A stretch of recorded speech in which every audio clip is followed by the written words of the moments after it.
पुणी एक नुआ वीडियो को आपण मानक स्वागत। चलते जे +3 6 सेमिस्टर DSC 3 यूनिट 3 रही चित्रग्रीवर उचित अभिमान प्रबंध टी आलोचना करवा।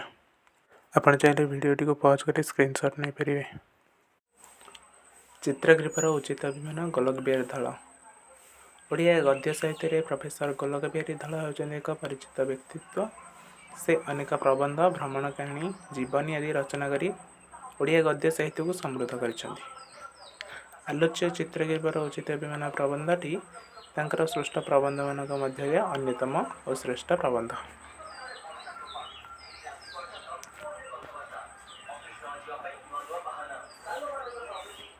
प्रोफेसर गोलक बिहारी धल 1921 मसीहा डिसेम्बर मास 15 तारिख में ढेंकानाल जिलार चंद्रशेखर प्रसादस्थ गंजेई डीठारे जन्मग्रहण करथिले। तांका पितांका नाम थिला भोलेश्वर धल, मातांका नाम थिला जाह्नवी देवी।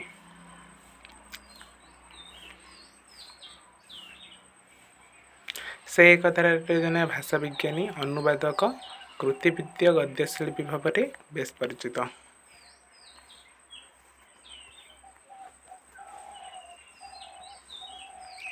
उन्नीस 1964 मसीहा जून मास 24 तारिख में से इह लीला संवरण कर आरपारी को चली जाते हैं। श्रेष्ठ सारस्वत कृति मान गुड़िक चिरदिन जीवित रखि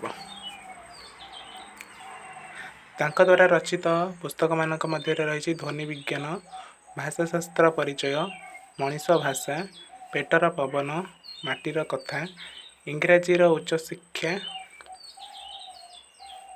लंडन चिठी, अमेरिका अनुभूति, गंगाठारू गोदावरी, विदेश यात्री, ताजमहल देश, गोदान, पवन, गांधी सहित एक सप्ताह, भारत मोर घर, आम संस्कृति,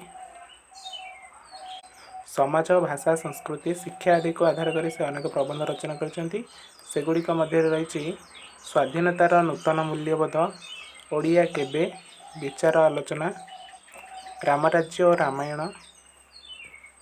आदि प्रबंध। केतोटी जीवनी चरित धार्मिक ग्रंथ रही सेगुड़िक मध्य रही अमर जीवन, अमर मनीष, अमर यात्री। चलते विषयटी को आलोचना करवा। प्रबंध चित्रग्रीवर उचित अभिमान। विष्णु शर्मा मूर्ख राजपुत्र मानक पंडित तथा सर्वशास्त्र चतुर करने गल्प शुणाउथिले। विष्णु शर्मा जी गुरु राजपुत्र मानकर गुरु राजपुत्र मानक गोटे गप शुणाउछन्ति जेमति से चतुर हेबे। गल्प गुड़िक अति साधारण मन होते से बहु असाधारण ज्ञान रही।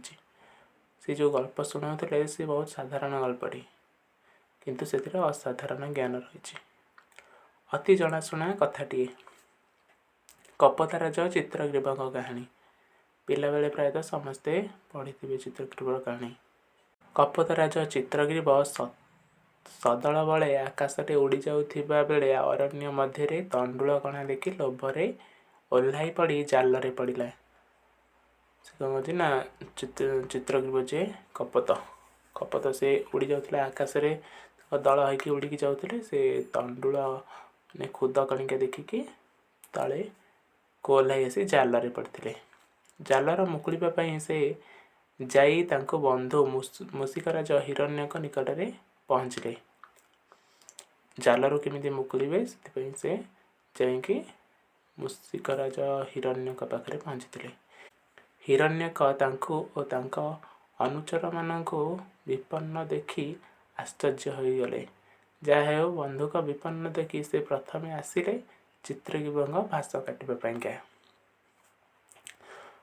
हिरण्यक मूषिक गला समस्त विपद देखिकी प्रथम बंधु चित्रग्रीवर फाँस काटापी आसला। किंतु चित्रग्रीव मन कले कहले मो फाँस काटापी आपण आग व्यस्त हुंतु नहीं। आपण प्रथमे मोर आशित मानक फाँस काटतु तापरे मोर काटिबे। किंतु चित्रग्रीव कौन कहले ना मो फाँस आगे काटना मोते जी मैंने आश्रय कर फाँस आगे काट से आगे मुकुल दियो। तांको कथार तात्पर्य होछि जे ଅନନ୍ୟ କପତଙ୍କ ପରି ସେ ମଧ୍ୟ ଗୋଟିଏ କପତ। ତଥାପି ସେ ସେମାନଙ୍କର ରାଜା। ରାଜା ହେବାର ଅଭିମାନ ଯାହାର ଅଛି, ଆଶ୍ରିତମାନଙ୍କୁ ରକ୍ଷା କରିବାର କର୍ତ୍ତବ୍ୟ ମଧ୍ୟ ତାର ଅଛି। ମାନେ ଅନ୍ୟ କପତମାନଙ୍କ ପରି ଚିତ୍ରଗ୍ରୀବ ବି ଗୋଟେ କପତ। ତେଣୁ ରାଜା ଯାହାର ହବାର ଇଚ୍ଛା ଅଛି, ସେମାନଙ୍କ ଭିତରେ ସେ ରାଜା ହେଇଛି, ତାକୁ ରାଜା କରେଇଛି କି? ପ୍ରଜାମାନେ ମିଶିକି ରାଜା କରେଇଛନ୍ତି। ଯାହାର ରାଜା ହବାର ଯୋଗ୍ୟତା ଅଛି, ସେ ଆଶ୍ରିତମାନଙ୍କୁ ରକ୍ଷା କରିବାର କର୍ତ୍ତବ୍ୟ ମଧ୍ୟ ତାର ଅଛି। ସେହି ଅଭିମାନ ହିଁ ରାଜାମାନଙ୍କର ରହିବା ଉଚିତ। କପତ ରାଜା ଯେଉଁଭଳି ଅଭିମାନ ଦେଖେଇଥିଲା ଯେ ତା ପ୍ରଜାମାନଙ୍କୁ ଆଗ ଛଡ଼ାଇବା ପାଇଁକା, ସେଇଭଳି ସବୁ ରାଜାମାନଙ୍କର ରହିବା ଉଚିତ, ଅଭିମାନ ରହିବା ଉଚିତ। କାରଣ ତାହା ହିଁ ରାଜାର ଉଚିତ ଅଭିମାନ। ଏହି ଉଚିତ ଅଭିମାନ ଯୋଗୁଁ ଲୋକ ବୋଧହୁଏ ନିଜକୁ ଛୋଟ ଛୋଟ ସ୍ୱାର୍ଥ ଚିନ୍ତାରୁ ରକ୍ଷା କରି ଆଦର୍ଶ କାର୍ଯ୍ୟ କରିଯାଏ।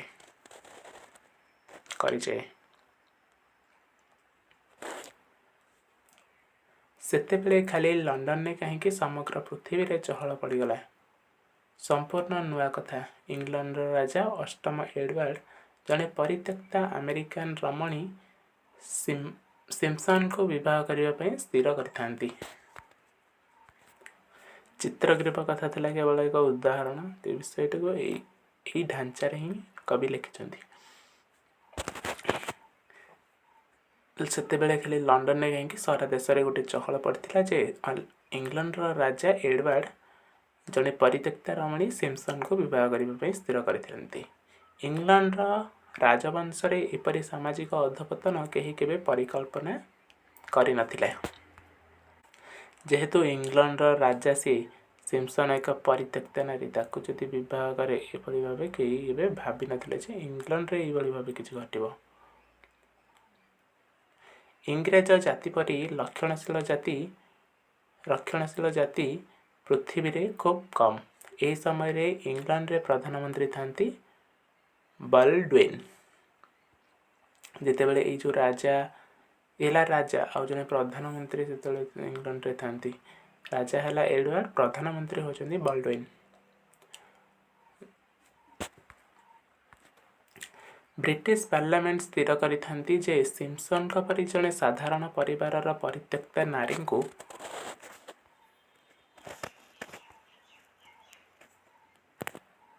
ଇଂଲଣ୍ଡର ରାଜା କେବେ ହେଲେ ବିବାହ କରିପାରିବେ ନାହିଁ। ରାଜା କିନ୍ତୁ ଭାବୁଥାନ୍ତି, ଯାହାକୁ ରାଜା ବୋଲି ସ୍ୱୀକାର କରାଯିବ, ତାଙ୍କର ବ୍ୟକ୍ତିଗତ ବ୍ୟାପାରରେ ଏତେ ହସ୍ତକ୍ଷେପ ସହ୍ୟ କରିପାରିବ ନାହିଁ। ମାନେ ଏଡୱାର୍ଡ ଭାବୁଛନ୍ତି ଯେ ଯଦି ମୁଁ ରାଜା, ତାହେଲେ ମୋ ବ୍ୟକ୍ତିଗତ ବ୍ୟାପାରରେ ଏମାନେ ସବୁ କ'ଣ ପାଇଁ ହସ୍ତକ୍ଷେପ କରୁଛନ୍ତି? ମୁଁ ମୋର ଯାହାଙ୍କୁ ବିବାହ କଲି। ଇଂଲଣ୍ଡର ରାଜା ଏଡୱାର୍ଡଙ୍କ ପକ୍ଷରେ ପ୍ରେମ ପାଇଁ ସମ୍ରାଟ ମୁକୁଟକୁ ଫିଙ୍ଗି ଦେଇ ଚାଲିଯିବା କିଛି କମ୍ କଥା ନୁହେଁ। ନା ରାଜା କ'ଣ କରିଛନ୍ତି ନା ନିଜ ପ୍ରେମ ପାଇଁକା, ତାକୁ ବିବାହ କରିବା ପାଇଁକା ନିଜର ମୁକୁଟକୁ ଫିଙ୍ଗି ଦେଇଛନ୍ତି ସଭା ମଧ୍ୟରେ। ସେହି ପଦବୀ ତ୍ୟାଗର ଘୋର ଘନଘଟା ମଧ୍ୟରେ ଲକ୍ଷ୍ୟ କଲେ ଦେଖାଯିବ ଯେ ରାଜପୁତ୍ରର ଉଚିତ ଅଭିମାନ ତାଙ୍କୁ ବହୁ କ୍ଷୁଦ୍ରତାରୁ ରକ୍ଷା କରିଛି।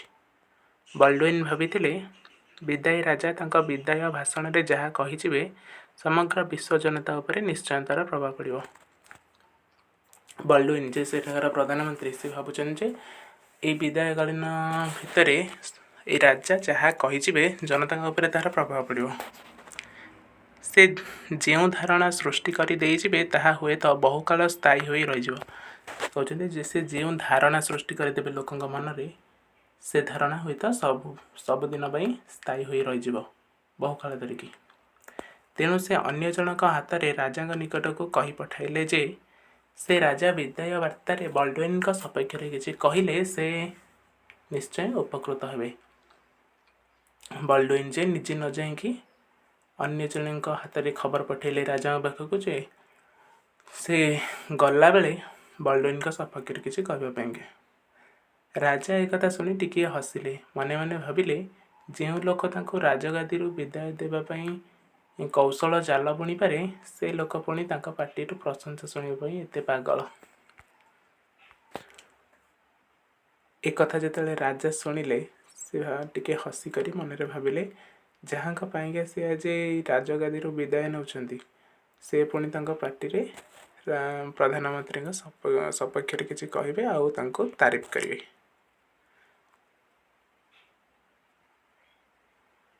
ଆଉ ତାଙ୍କ ପାଟିରୁ ପ୍ରଶଂସା ଶୁଣିବା ପାଇଁ ସେ ପୁଣି ଗୋଟେ ପାଗଳ। ସେ ପୁଣି ଭାବିଲେ ସେ ତ ସାଧାରଣ ରାଜନୀତିଜ୍ଞ ନେତା ନୁହନ୍ତି, ସେ ବରଂ ରାଜପୁତ୍ର। ରାଜନୀତିଜ୍ଞ ନିଜର ସ୍ୱାର୍ଥ ରକ୍ଷା ପାଇଁ ସତ୍ୟ ମିଥ୍ୟାର ମାୟାଜାଲରେ ଖେଳ ଖେଳିପାରେ, କିନ୍ତୁ ରାଜପୁତ୍ର ସେ ସବୁ ଜୁଆ ଖେଳର ଊର୍ଦ୍ଧ୍ୱରେ। ମାନେ ବଲ୍ଡୁଇନ ଭାବୁଛନ୍ତି ଯେ ସେ ବଲ୍ଡୁଇନ ଜଣେ ତ ରାଜନୀତିଜ୍ଞ ନୁହନ୍ତି, ସେ ହେଉଛନ୍ତି ଜଣେ ରାଜପୁତ୍ର। ରାଜନୀତିଜ୍ଞ ହୁଏତ ତାଙ୍କର ସ୍ୱାର୍ଥ ପାଇଁ ସେ କିଛି ବି କରିପାରନ୍ତି, କିନ୍ତୁ ରାଜପୁତ୍ର ସେ ଜୁଆ ଖେଳଠାରୁ ବହୁତ ଊର୍ଦ୍ଧ୍ୱରେ।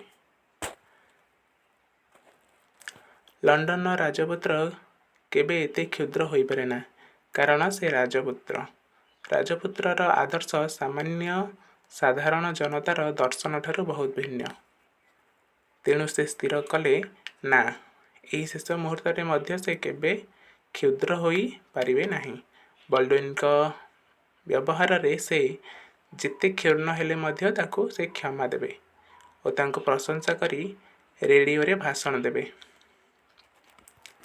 ତାଙ୍କ ମନକୁ ସେ ବୁଝେଇଦେଲେ ଆଉ କହିଲେ, ହଁ ମୁଁ ବଲ୍ଡୁଇନଙ୍କ ଯେଉଁ ପ୍ରଶଂସା କିଛି କରିଦେବି ରେଡ଼ିଓ ମାଧ୍ୟମରେ। ତାହା ହିଁ ହେଲା। ରାଜପୁତ୍ର ନିଜର ଉଚିତ ଅଭିମାନ ରକ୍ଷା କରି ବଲ୍ଡୁଇନଙ୍କୁ ପ୍ରଶଂସା କରି ଭାଷଣ ଦେଲେ। ବିଶ୍ୱ ଇତିହାସରେ ଉଦାରତାର ଏକ ଅନୁପମ କାହାଣୀ ଚିରକାଳ ପାଇଁ ରହିଗଲା। ସଦ୍ୟ ସ୍ୱାଧୀନ ଭାରତବର୍ଷରେ ପ୍ରଥମ ଅଗଷ୍ଟ 15 ପାଳନ କରାଯାଉଥାଏ। ଭାରତ ସ୍ୱାଧୀନ ହେବା ପରେ ପ୍ରଥମ ଥର ପାଇଁ ଅଗଷ୍ଟ 15 ପାଳନ କରାଯାଉଛି। ଲକ୍ଷ୍ନୌର ଉତ୍ତରପ୍ରଦେଶର ପ୍ରଧାନମନ୍ତ୍ରୀ ଗୋବିନ୍ଦ ବଲ୍ଲଭ ପନ୍ଥ ଭାଷଣ ଦେଉଥାନ୍ତି। ଲକ୍ଷ୍ନୌରେ ପ୍ରଧାନମନ୍ତ୍ରୀ ଗୋବିନ୍ଦ ବଲ୍ଲଭ ପନ୍ଥ ଭାଷଣ ଦେଉଛନ୍ତି। ଲୋକ ଉତ୍କୀର୍ଣ୍ଣ ହୋଇ ଶୁଣୁଥାନ୍ତି। ମାନେ ଲୋକଙ୍କର ବହୁତ ଇଚ୍ଛା ସେ କ'ଣ କହିବେ ତାଙ୍କ ଭାଷଣରେ, ତେଣୁ ଲୋକ ଉତ୍କୀର୍ଣ୍ଣ ହୋଇକି ଶୁଣୁଥାନ୍ତି। ବ୍ରିଟିଶମାନଙ୍କଠାରୁ ଭାରତୀୟ ନେତାମାନେ ଯେତେ ନିର୍ଯାତନା ସହିଛନ୍ତି, ସବୁ କଥା ଆଜି ବୋଧହୁଏ ପନ୍ଥ କହିଲେ ବୋଲି ଲୋକେ ଭାବୁଥାନ୍ତି। ଲୋକମାନେ ସବୁ ଭାବୁଥାନ୍ତି ଯେ ବ୍ରିଟିଶଙ୍କର ନିର୍ଯାତନା ଯାହା ସବୁ ଭାରତୀୟମାନେ ସହିଛନ୍ତି, ସେସବୁ ବୋଧେ ଆଜି ପ୍ରଧାନମନ୍ତ୍ରୀ ଗୋବିନ୍ଦ ବଲ୍ଲଭ ପନ୍ଥ କହିବେ। ସଭା ଆରମ୍ଭ ହୋଇ ଶେଷ ହେଲା, କିନ୍ତୁ ବ୍ରିଟିଶମାନଙ୍କ ବିରୁଦ୍ଧରେ ପଦେ ହେଲେ ପନ୍ଥଙ୍କ ମୁହଁରୁ ଶୁଣିବାକୁ ପାଇଲେ ନାହିଁ। ସଭା ଆରମ୍ଭ ହୋଇକି ଶେଷ ହୋଇଗଲା ପଛେ ବ୍ରିଟିଶମାନଙ୍କ ବିରୁଦ୍ଧରେ ଗୋବିନ୍ଦ ବଲ୍ଲଭ ପନ୍ଥ କିଛି ବି କହିନାହାନ୍ତି କି ଲୋକମାନେ କିଛି ବି ଶୁଣିନାହାନ୍ତି। କେତେକ ଲୋକ ଅସନ୍ତୁଷ୍ଟ ହେଲେ, କେତେକ ଆଶ୍ଚର୍ଯ୍ୟ ବି ହେଲେ। କେତେକ ଅସନ୍ତୁଷ୍ଟ କ'ଣ ପାଇଁ ହେଲେ ନା, ଯାହା କବଳରେ ଏତେ ଦିନ ହେଇ ରହିଥିଲୁ ଆମେ, ଆଉ ସେ ଯେଉଁ ଏତେ ନିର୍ଯାତନା ଦେଇଛନ୍ତି ତାଙ୍କ ବିରୁଦ୍ଧରେ କିଛି ନ କହିବାରୁ ଲୋକମାନେ ଅସନ୍ତୁଷ୍ଟ ହେଲେ। ସେହିଦିନ ସନ୍ଧ୍ୟାରେ ଜଣେ ବିଶିଷ୍ଟ ବ୍ୟକ୍ତି ପନ୍ଥକୁ ଦେଖା କରିବାକୁ ଯାଇଥିଲେ। ପନ୍ଥ ପଚାରିଲେ, ତାଙ୍କ ଭାଷଣ ଆଜି କେମିତି ଲାଗିଲା? ସେହିଦିନ ସନ୍ଧ୍ୟାବେଳେ ପନ୍ଥଙ୍କ ଘରକୁ ଜଣେ ଲୋକ ଯାଇଥିଲେ। ପନ୍ଥ ପଚାରିଲେ ତାଙ୍କ ଭାଷଣ ଆଜି କିଭଳି ଲାଗିଲା।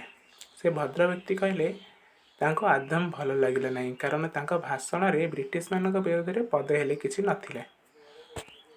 ସେ ଲୋକଟି କହିଲେ, ଆଦୌ ମୋତେ ଭଲ ଲାଗିଲାନି, କାରଣ ବ୍ରିଟିଶମାନେ ଯେଉଁ ଆମକୁ ଏତେ ଅତ୍ୟାଚାର କରିଛନ୍ତି, ତାଙ୍କ ବିରୁଦ୍ଧରେ କିଛି ବି ତମେ ପଦେ କହିଲ ନାହିଁ। ସେମାନେ ଏ ଦେଶର ବ୍ୟକ୍ତି, ଜାତି ତଥା ସମାଜଗତ ସବୁ ପ୍ରକାର ଅତ୍ୟାଚାର କରିଯାଇଛନ୍ତି, ଅଥଚ ଆମେ ନୀରବରେ ସେସବୁ ସହି ପାଟିରେ ବି ପଦେ ହେଲେ ପ୍ରତିବାଦ କରୁନାହୁଁ। ସବୁ ଶୁଣିସାରି ପନ୍ଥ କହିଲେ, ନୀରବରେ ନିର୍ଯାତନା ସହି ବ୍ରିଟିଶମାନଙ୍କୁ ବିଦାୟ ଦେବାର ଶିକ୍ଷା ଦେଇଥିଲେ ଆମକୁ ଗାନ୍ଧୀ। ନା, ଗାନ୍ଧିଜୀ କ'ଣ କହିଥିଲେ? ଅହିଂସା ମାଧ୍ୟମରେ ସ୍ୱାଧୀନ ପାଇବା। ତେଣୁ ନୀରବ ରହିବାକୁ ଆମକୁ ଶିଖାଇଥିଲେ କିଏ? ଗାନ୍ଧୀ। ତେଣୁ ବ୍ରିଟିଶମାନଙ୍କୁ ବିଦାୟ ଦେଇସାରିଲା ପରେ କ'ଣ ପାଇଁ ଆଉ ତାଙ୍କ ବିରୁଦ୍ଧରେ କିଛି କହିବା? ଆମେ ନୀରବ ରହିବା। ପୃଥିବୀର ହିଂସାପ୍ରଣୀତ ତରବାରୀରେ ରକ୍ତାକ୍ତ ଇତିହାସ ଉଦାହରଣର ଅଭାବ ନାହିଁ। ପୃଥିବୀରେ ଯେକୌଣସି ସ୍ୱାଧୀନତା ହେଉ ବା ଯାହା ବି ହେଉ, ରକ୍ତାକ୍ତ ଇତିହାସ କିଛି ଅଭାବ ନାହିଁ। କିନ୍ତୁ ଅହିଂସା ପ୍ରତିରୋଧର ଇତିହାସ କେବଳ ଭାରତ ପରି ଏକ ପୁରାଣ ସିଦ୍ଧ ପ୍ରାଚୀନ ଦେଶରେ ଅଛି। ତେଣୁ ଅହିଂସା ମାଧ୍ୟମରେ କେଉଁ ଦେଶ ସ୍ୱାଧୀନ ହୋଇଛି ନା? କେବଳ ଭାରତ। ବାସ୍ତବରେ ଆଜି ଉଚ୍ଚ ପଦବୀରେ ରହି पवित्र दिवसरे अन्य प्रति आक्षेप करथिले निजर क्षुद्रता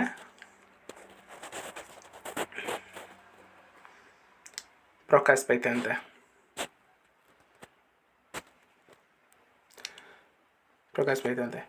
क्षमा ही उच्चतार एकमात्र परिमाप। तेणु क्षमा जी करें सी हूँ सब उच्च। महानतार अर्थ ही क्षुद्र प्रति उदारता। महानतार अर्थ हूँ क्षुद्र माने जो मैंने क्षुद्र तांका प्रति उदारता देखा। उदार मना गोविंद बल्लभ पंथों ठारू एकथा शुणी प्रश्नकर्ता भद्र व्यक्ति आउ किछि कहि न पारि कांदी पकाइले। आम पुराण इत्यादि उचित अभिमान उदाहरण कम नहीं। प्रमुख युद्धर घनाघटा देखि अर्जुन विषण्ण होई बसी पड़े, किंतु सुचतुर श्रीकृष्ण तांको क्षत्रियर उचित अभिमान कथा कही जागृत करते। कहते आम पुराण में उचित अभिमान किसी कम नहीं तार एक उदाहरण देले। से कही क्षत्रिय तार अभिमान रक्षा करे युद्धरे। का पुरुषर जीवन कलंकमय। क्षत्रियर अभिमान रक्षा करने तुम युद्ध कर। अर्जुन ताहा बुझीपारी युद्ध करे। क्षत्रियर धर्म हूँ युद्ध करवा। तेणु निजे युद्ध करिकी निज देश को रक्षा करेंगे क्षत्रिय माने। तेणु क्षत्रिय मानकर अभिमान हूँ कौन युद्ध करवा। चित्रगीप राजा अष्टम एडवर्ड राजा और राजपुत्र पंथ राजपुरुष मंत्री, किंतु समस्तंकर आदर्श थिला एक समस्तंकर थिला उचित अभिमान। रिक्त अभिमान आवश्यक, किंतु उचित अभिमान मनुष्य को उदारतार आदर्श रे अनुप्राणित करे। मनुष्य को बहु क्षुद्रतार ऊर्ध्वरे रखी महानतार महत्व प्रचार करे। मनुष्य जते निज पदवीर उचित अभिमान रक्षा करि पारंता ताहेले सहजरे निम्न स्तर को खसी पड़ता नहीं, किंबा दुनिया पाई एते दुख सृष्टि करता नहीं। दुनियार बहु दुख दुर्नीति निर्यातनार अवसान होता। तेणु मनुष्य जदि निजर अभिमान को रक्षा करिबो तेबे दुर्नीति निर्यातनार अवसान घटिबो। वीडियोटी भल लगी लाइक शेयर और चैनल को सब्सक्राइब करने को भूलंतु नहीं।